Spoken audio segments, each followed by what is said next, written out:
Whenever there is a disargument between nations or when some issue snowballs into something major, the first two victims are usually the same. One is the bilateral trade and the other one is the indirect threat which the expat has to go through. The remark made by the now expelled BJP national spokesperson Nupur Sharma has put India in a major diplomatic blind as chorus against her remarks is growing with each passing day. The OIC, an influential organization of the Muslim world, has already called upon the UN to address the Islamophobia in India. Calls have also been made by Arab nations demanding an official apology from the Indian government about those remarks. Now, Twitter and other social media platforms have been abuzz with opinions, and the digital landscape seems to be divided on this. For some, a nation cannot offer an apology for unwarranted remarks made in the heat of the situation by an individual, while for others, the apology has to be made since the person in question is representing the ruling party. Whatever may be the outcome, one thing is for sure, that trade and people will suffer. Today, in this video, we will talk about India's trade relationships with the Gulf nations and how it has the prospect of negativity affecting the relationships, putting the economy and people in crisis. But before we do that, do subscribe to our channel for latest updates and for other videos.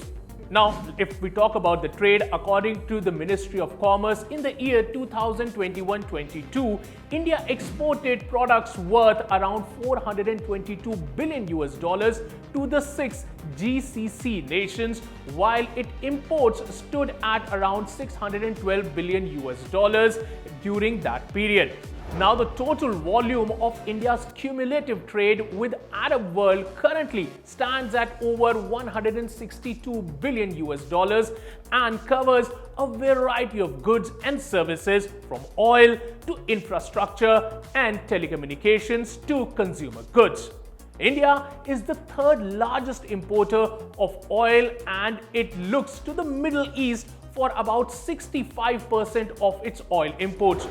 Now, on the other hand, the Gulf region is especially reliant on food and cereal imports. Over 85% of their food and 93% of their cereals is imported. Rice, buffalo meat, spices, marine products, and fruits, vegetables, and sugar are all the key exports from India. Now, let's take a look at few major Middle Eastern nations and India's trade relationship with them. Now, first of all, let's start with the undeniably the most powerful Middle Eastern nation, that is Saudi Arabia. Now, Saudi Arabia is India's fourth largest trade partner and a major source of energy for India. India imports around 18% of its crude oil requirements and 30% of its LPG requirements from the kingdom. The kingdom also plays a very important role in India's energy security, as it has consistently been one of the top suppliers of crude oil and gas over the years. Now, during the financial year 2019 and 20, Saudi Arabia accounted for 4.23% of India's total trade.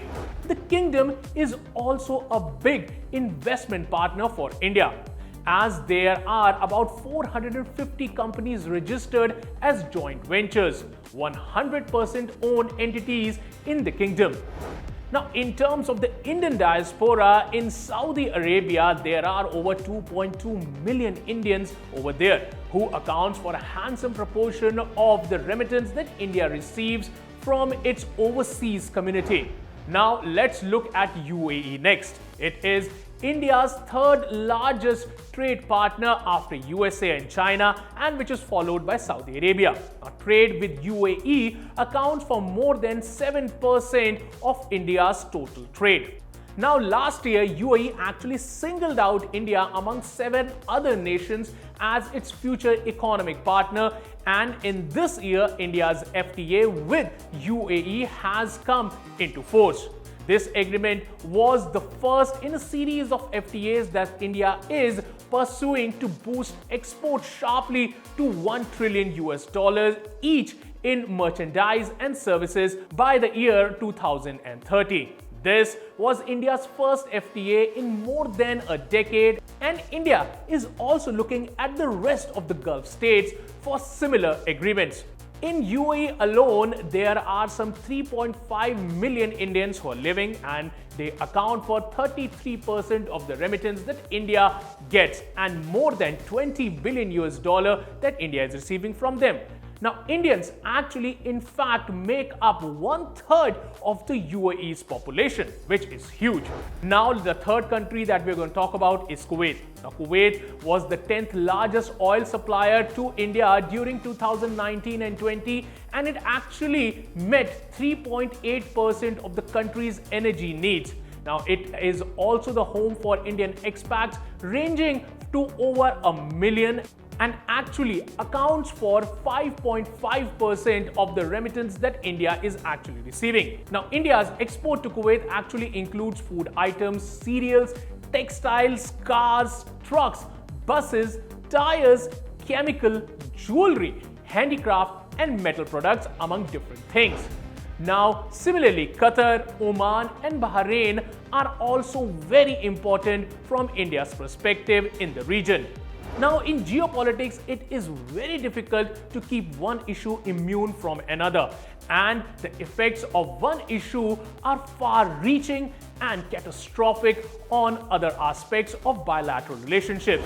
Now, the recent controversy has actually put India in a spot, and the government will have to walk on eggshells to diffuse the situation and bring an amicable solution to this burning issue. Now, what will happen? We need to wait and watch for the solution to come out. But yes, the damage has already been done. Well, that's all in this video. If you like this kind of content, do subscribe to Oneindia News YouTube channel and don't forget to hit the bell icon to get notifications about other videos. Thanks for watching.